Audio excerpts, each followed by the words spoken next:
AM Music। हे ପିଲାମାନେ ପିତାମାତାଙ୍କୁ ସମାଦର କର। हे ପିଲାମାନେ ପିତାମାତାଙ୍କୁ ସମାଦର କର। ଆଦେଶ ତାଙ୍କରି ମାନୁଥାଅ ସଦା, ଅମାନ୍ୟ ନ କର, ଅମାନ୍ୟ ନ କର। ହେ ପିଲାମାନେ ପିତାମାତାଙ୍କୁ ସମାଦର କର। ପ୍ରେଜ୍ ଦ ଲର୍ଡ, ହାଲେଲୁୟା। ପ୍ରଭୁ ଯୀଶୁଙ୍କ ନାମରେ ସମସ୍ତଙ୍କୁ ଆଜି ସ୍ୱାଗତ କରୁଅଛି। ପ୍ରଭୁଙ୍କର ଦୟା ଅନୁଗ୍ରହରୁ ଆଜି ଆମମାନେ ଏ ଛୋଟ ସଣ୍ଡେ ସ୍କୁଲର ପିଲାମାନେ ବଡ଼ମାନଙ୍କ ସହିତ କିଛି ବାଇବେଲ ସମ୍ବନ୍ଧୀୟ ଛୋଟ ଛୋଟ ଗଳ୍ପ ମାଧ୍ୟମରେ ତାର ସାରମର୍ମ ବୁଝେଇବା ନିମନ୍ତେ ପ୍ରଭୁ ମୋତେ ଆଜି ସୁଯୋଗ ଦେଇଛନ୍ତି। ସେଥିପାଇଁ ପ୍ରଭୁଙ୍କ ନାମକୁ ଧନ୍ୟବାଦ ଦିଏ। ଆସନ୍ତୁ ଆମମାନେ ଛୋଟ ଛୋଟ କାହାଣୀ ମାଧ୍ୟମରେ ଯାହା ମାନେ କାହାଣୀ ଶୁଣିଅଛୁ ତା ମଧ୍ୟରୁ ଗୋଟିଏ କାହାଣୀ ଆମମାନେ ଆଜି ଶୁଣିବା ଏବଂ ତାର ସାରମର୍ମକୁ ବୁଝିବାକୁ ଚେଷ୍ଟା କରିବା। ସମସ୍ତେ ତ ବାଟିମୟ ଅନ୍ଧଙ୍କ କଥା ଶୁଣିଛନ୍ତି। ଆମେ ସାନବେଳେ ଯେତେବେଳେ ସଣ୍ଡେ ସ୍କୁଲରେ ପାଠ ପଢ଼ୁଥିଲୁ ସେତେବେଳେ ମଧ୍ୟ ଆମେ ବାଟିମୟ ଅନ୍ଧଙ୍କ କଥା ଶୁଣିଛୁ। ଆଜି ପର୍ଯ୍ୟନ୍ତ ବଡ଼ମାନେ ମଧ୍ୟ ତାହା ଶୁଣି ଆସିଛନ୍ତି, ସାନମାନେ ମଧ୍ୟ ଶୁଣି ଆସିଛନ୍ତି। ଆଜି ସେଇ ବାଟିମୟ ଅନ୍ଧଙ୍କ ବିଷୟ ଆମେ ଟିକେ ଆଲୋଚନା କରିବା। ବିଶେଷ କରି ଆମେ ବାଇବେଲ ଖୋଲିବା ମାର୍କ ତାର 10 ପର୍ବ 46ରୁ 52 ପଦ। ପରେ ସେମାନେ ଜିରିହରେ ଉପସ୍ଥିତ ହେଲେ, ସେ ଆପଣା ଶିଷ୍ୟ ସମୂହ ଓ ବହୁ ସଂଖ୍ୟକ ଲୋକଙ୍କ ସହିତ ଜିରିହରୁ ପ୍ରସ୍ଥାନ କରିବା ସମୟରେ ଟିମାୟର ପୁତ୍ର ବାଟିମୟ ନାମକ ଜଣେ ଅନ୍ଧ ଭିକ୍ଷୁକ ପଥ ପାର୍ଶ୍ୱରେ ବସିଥିଲା। ସେ ଯେ ନାଜରିତ ଯୀଶୁ ଏହା ଶୁଣି ସେ ଉଚ୍ଚ ସ୍ୱରରେ କହିବାକୁ ଲାଗିଲା, ହେ ଦାଉଦ ସନ୍ତାନ ଯୀଶୁ, ମୋତେ ଦୟା କରନ୍ତୁ। ଏଥିରେ ଅନେକ ତାହାଙ୍କୁ ତୁନି ହେବା ପାଇଁ ଧମକ ଦେବାକୁ ଲାଗିଲେ, କିନ୍ତୁ ସେ ଆହୁରି ଅଧିକ ଉଚ୍ଚ ସ୍ୱରରେ କହିବାକୁ ଲାଗିଲା, ହେ ଦାଉଦ ସନ୍ତାନ, ମୋତେ ଦୟା କରନ୍ତୁ। ସେଥିରେ ଯୀଶୁ ଠିଆ ହୋଇ କହିଲେ, ତାହାକୁ ଡାକ। ସେମାନେ ସେହି ଅନ୍ଧ ଲୋକଟିକୁ ଡାକି କହିଲେ, ସାହସ ଧର, ଉଠ, ସେ ତୁମ୍ଭଙ୍କୁ ଡାକୁଅଛନ୍ତି। ତହିଁରେ ସେ ଆପଣା ଚାଦର ଫୋପାଡ଼ି ଦେଇ ଉଠି ଯୀଶୁଙ୍କ ନିକଟକୁ ଆସିଲା। ଯୀଶୁ ତାହାଙ୍କୁ ଉତ୍ତର ଦେଲେ, ମୁଁ ତୁମ୍ଭ ପାଇଁ କ'ଣ କରିବି ବୋଲି ତୁମ୍ଭେ ଇଚ୍ଛା କରୁଅଛ? ସେହି ଅନ୍ଧ ଲୋକଟି ତାହାଙ୍କୁ କହିଲା, ହେ ଗୁରୁ, ମୁଁ ଯେପରି ଦୃଷ୍ଟି ପାଏ। ଯୀଶୁ ତାହାଙ୍କୁ କହିଲେ, ଯାଅ, ତୁମ୍ଭର ବିଶ୍ୱାସ ତୁମ୍ଭଙ୍କୁ ସୁସ୍ଥ କରିଅଛି। ତତ୍କ୍ଷଣାତ୍ ସେ ଦୃଷ୍ଟି ପାଇ ପଥରେ ତାହାଙ୍କର ପଛେ ପଛେ ଚାଲିବାକୁ ଲାଗିଲା। ଆମେ ଏଠାରୁ ଦେଖିଲୁ ଯୀଶୁ ଯେତେବେଳେ ଜିରିହ ମଧ୍ୟ ଦେଇ ତାଙ୍କର ଉପସ୍ଥିତ ହେଲେ, ତାଙ୍କର ଶିଷ୍ୟମାନେ ଅନେକ ଲୋକଙ୍କ ସହିତ ସେ ଜିରିହକୁ ଯେତେବେଳେ ଯିବା ସମୟରେ ଟିମାୟର ପୁତ୍ର ବାଟିମୟ ଅନ୍ଧ ଭିକାରୀ ରାସ୍ତା କଡ଼ରେ ବସିଥିଲା। ସେ ସମସ୍ତଙ୍କର ପାଦ ଶବ୍ଦ ଶୁଣି, କାରଣ ସେ ଅନ୍ଧ ଥିଲା, ସେ ଦେଖିପାରୁନଥିଲା, ସେ ସମସ୍ତଙ୍କର ଶବ୍ଦ ଶୁଣି କଥା କ'ଣ ଜାଣିବାକୁ ଚେଷ୍ଟା କରୁଥିଲା। ଯେତେବେଳେ ସେ ଜାଣିଲା ଯେ ଯୀଶୁ ଏଇ ପଥ ମଧ୍ୟ ଦେଇ ଯାଉଛନ୍ତି, ସେ ଉଚ୍ଚ ସ୍ୱରରେ ଡାକିବାକୁ ଲାଗିଲା, ହେ ଦାଉଦ ସନ୍ତାନ ଯୀଶୁ, ମୋତେ ଦୟା କରନ୍ତୁ। କିନ୍ତୁ ଲୋକମାନେ ତାହାର ମୁଖକୁ ବନ୍ଦ କଲେ, ତାର ସ୍ୱରକୁ କ'ଣ କଲେ, ବନ୍ଦ କରିବାକୁ ଚେଷ୍ଟା କରୁଥିଲେ। କିନ୍ତୁ ସେହି ଭିକାରୀଟି ଆହୁରି ଉଚ୍ଚ ସ୍ୱରରେ ତାହାଙ୍କୁ ଡାକିବାକୁ ଚେଷ୍ଟା କରିଥିଲା। କିନ୍ତୁ ସେହି ଭିକାରୀଟି କ'ଣ ଡାକିଲା? ହେ ଦାଉଦ ସନ୍ତାନ ଯୀଶୁ। ଯୀଶୁ ତାହାଙ୍କ ପାଖକୁ ଡାକିବା ପାଇଁ ଲୋକମାନଙ୍କୁ କହିଲେ। ଲୋକମାନେ ତାଙ୍କ ପାଖକୁ ଆସିଲେ।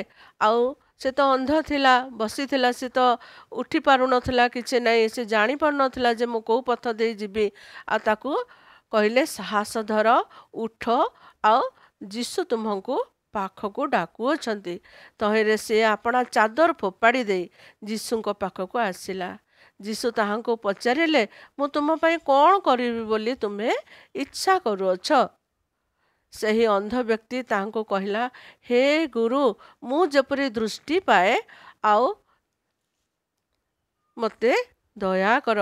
ଯୀଶୁ ତାହାକୁ କହିଲେ, ତୁମ୍ଭର ବିଶ୍ୱାସ ତୁମ୍ଭକୁ ସୁସ୍ଥ କରିଅଛି। ସେ ସଙ୍ଗେ ସଙ୍ଗେ ସୁସ୍ଥତା ପାଇଲା ଆଉ ଯୀଶୁଙ୍କ ପଛେ ପଛେ ଚାଲିବା ପାଇଁ ଚେଷ୍ଟା କଲା।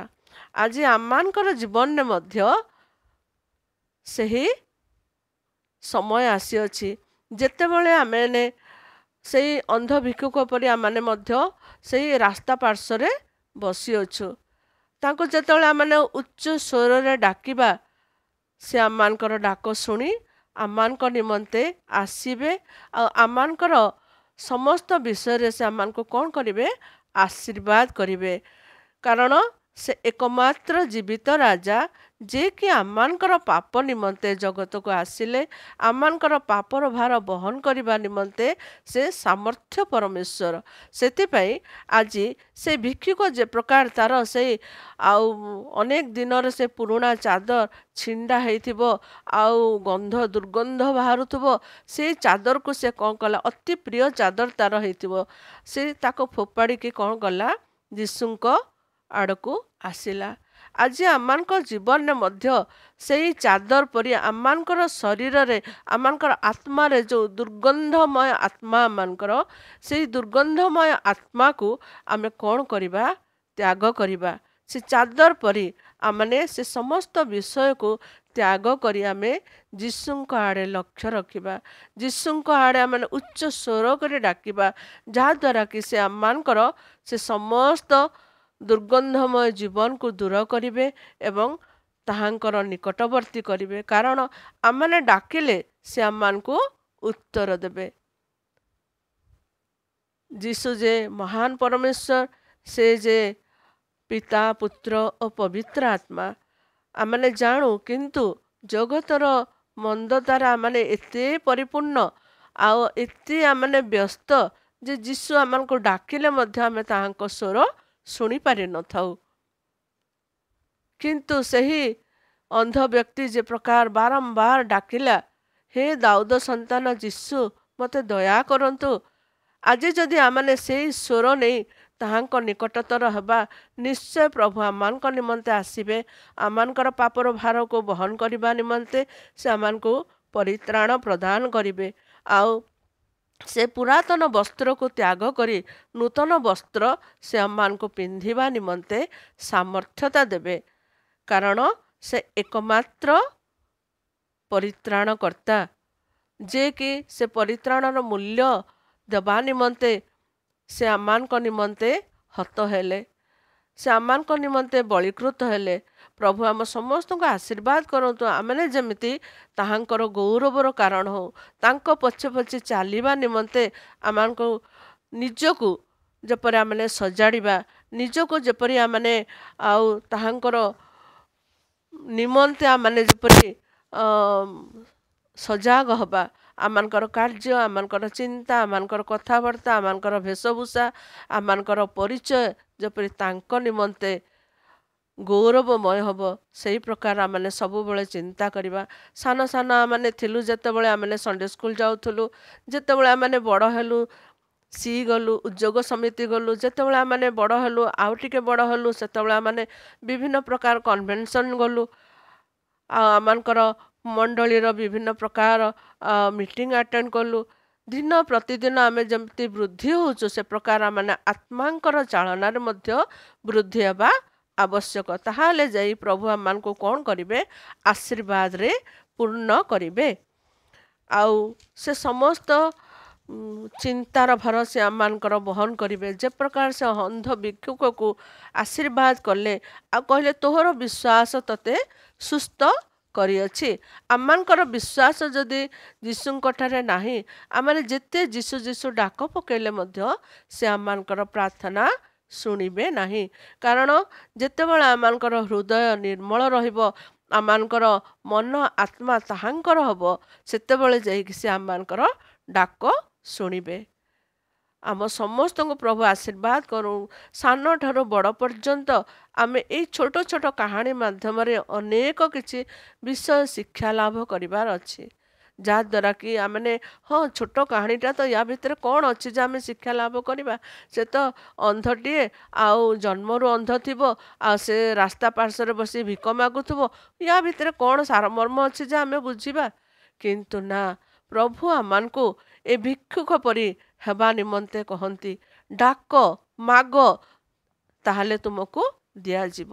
ଦ୍ୱାରରେ ଆଘାତ କର, ଯାହାଦ୍ୱାରା କି ଦ୍ୱାର ଉନ୍ମୁକ୍ତ ହବ।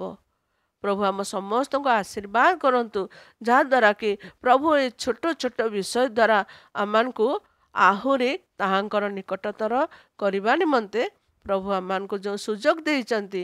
ଏଇ ଜଗତ ମନ୍ଦ ଜଗତରେ ଆମେ ବାସ କରୁଛୁ, ଆଉ ଜଗତର ଚାକଚକ୍ୟରେ ଆମେ ଏତେ ନିବିଡ଼ ଭାବେ ମାତି ଯାଇଛୁ ଯେ ଆମେ ଭାବୁନୁ ଯେ ଆମେ ଖ୍ରୀଷ୍ଟୀୟ ପରିବାରର ସନ୍ତାନ ବୋଲି।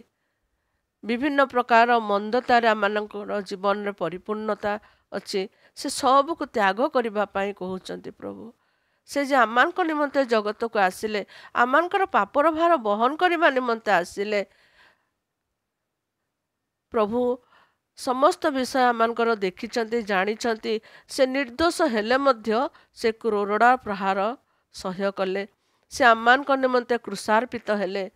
ଆଉ ଯେତେବେଳେ ତିନିଟା ଚୋର ତାଙ୍କ ସହିତ କୃଷାର୍ପିତ ହେବାକୁ ଯାଉଥିଲେ, ସେ ସମୟରେ ଗୋଟାଏ ଚୋର କହିଲା, ହେ ହେ ଯୀଶୁ, ତୁମେ ଯଦି ମୋତେ ପାରଦିଶରେ ମୋତେ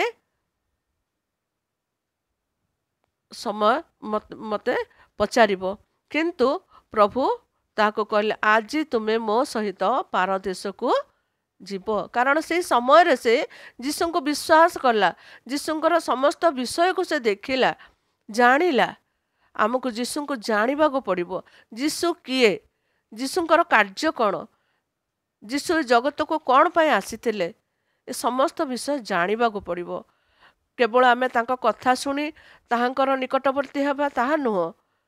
ଆଗେ ଆମେ ଆମଙ୍କର ପଡ଼ୋଶୀ ଯଦି ଜଣେ ଆସିଛନ୍ତି, ତାହେଲେ ସେ କିଏ ଆମେ ତାଙ୍କୁ ଜାଣିବାକୁ ଚେଷ୍ଟା କରୁଛୁ।